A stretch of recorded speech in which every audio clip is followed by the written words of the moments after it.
ভারতের বাবরি মসজিদ ৩৩ বছর আগে এই হিন্দুস্তানের উগ্রবাদ গোলা ভেঙে দিয়ে মন্দির বানাইছিল।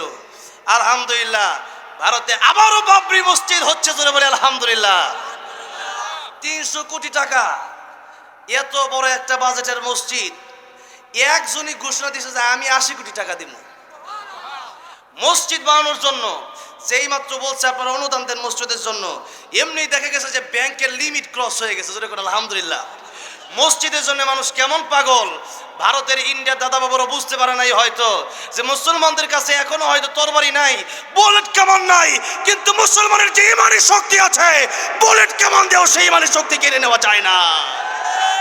সেই জন্য আলহামদুলিল্লাহ মুসলমানরা এখন মসজিদ বানানোর জন্য পাগল পারা হয়ে গেছে। একজন বলছে যে হুমায়ুন আহমদ এই মসজিদ বানানোর ঘোষণা দিছে, তার কলাটা কাটতে পারলে ১ কোটি টাকা নাকি পুরস্কার দিব, জোরে করে নাউজুবিল্লাহ। তবে আমরা দেখছি কিছু হিন্দুরাও বলছে এই কথা যে মসজিদ হবে, মন্দির হবে, আমাদের কোনো সমস্যা নাই, তাদের মসজিদ তারা ইবাদত করবে। ওই সমস্ত হিন্দুরা তাদের চেয়ে উগ্রবাদের চেয়ে ভালো আছে, জোরে কোন ঠিক না বেঠিক? আর কিছু উগ্রবাদীরা কত বড় বিয়াদব এই ঘোষণা দিচ্ছে যে সেই জায়গার ভিতরে যে হুমায়ুন কবির তার মাথাটা কেটে আনতে পারলে ১ কোটি টাকা। উনিও বলছে তোমরা আমার মাথা কাটতে পারলে আসো, দেখি তোমাদের নিজের গর্দানটা লইয়া যাইতে পারো কিনা। মুসলমানের যে ইমানি শক্তি আছে, হাজার হাজার লক্ষ কোটি কাফের আসতে পারে, ৩১৩ জন বদরের মতো ইমানদার হয়ে গেলে ৩১৩ জনের সামনে টিকবে না, জোরে কোন ঠিক না বেঠিক? সেই জন্যে বাবরি মসজিদ শুধু নয়, আগামীর এই হিন্দুস্তান হবে মুসলিম স্থান ইনশাআল্লাহ। কেউ ঠেকাতে পারবে না। ইমাম মাহদী আলাইহিস সালাম আসবেন, গোটা পৃথিবী মুসলিমদের দখলে আসবে ইনশাআল্লাহ। আমরা মসজিদের পক্ষে আছি। নিজের বাড়িতে যেমন নিজের মনটা পড়ে থাকে, নবী বলেন ৭ শ্রেণীর লোককে আল্লাহ রাব্বুল আলামিন কিয়ামতের ময়দানে আরশে আজিমের নিচে ছায়া দিবে, যেদিন কোনো ছায়া থাকবে না আরশে আজিমের নিচে ছায়া ছাড়া, জোরে কোন সুবহানাল্লাহ।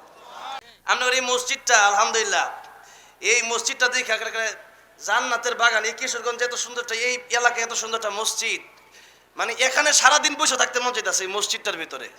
মানে মসজিদটা মানে মানুষের যে রুচি আছে যে মাশাআল্লাহ, একটা মসজিদ অনেকেই দেখা গেছে নিজের টাকা পয়সা খরচ করিয়া, অনেকে টাকা পয়সা খরচ করিয়া নিজের বাড়ি বানাইতে অনেকের পছন্দ না, কিন্তু মসজিদের জন্য অনেকে দান করে, জোরে কোন ঠিক না বেঠিক? টিনের ঘর, মাটির ঘর, ভালো একটা বিছানা নাই, কিন্তু মসজিদে দেওয়ার জন্য আজকের মানুষ পাগল, জোরে কোন ঠিক না বেঠিক?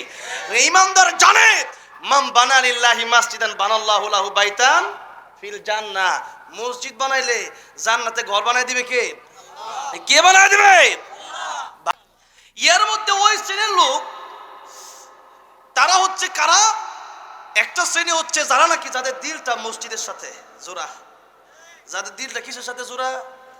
তার দিল খালি মসজিদে পড়ে থাকে। হ্যাঁ, মসজিদে গেলে তার ভালো লাগে, আর মসজিদে না গেলে ভালো লাগে না।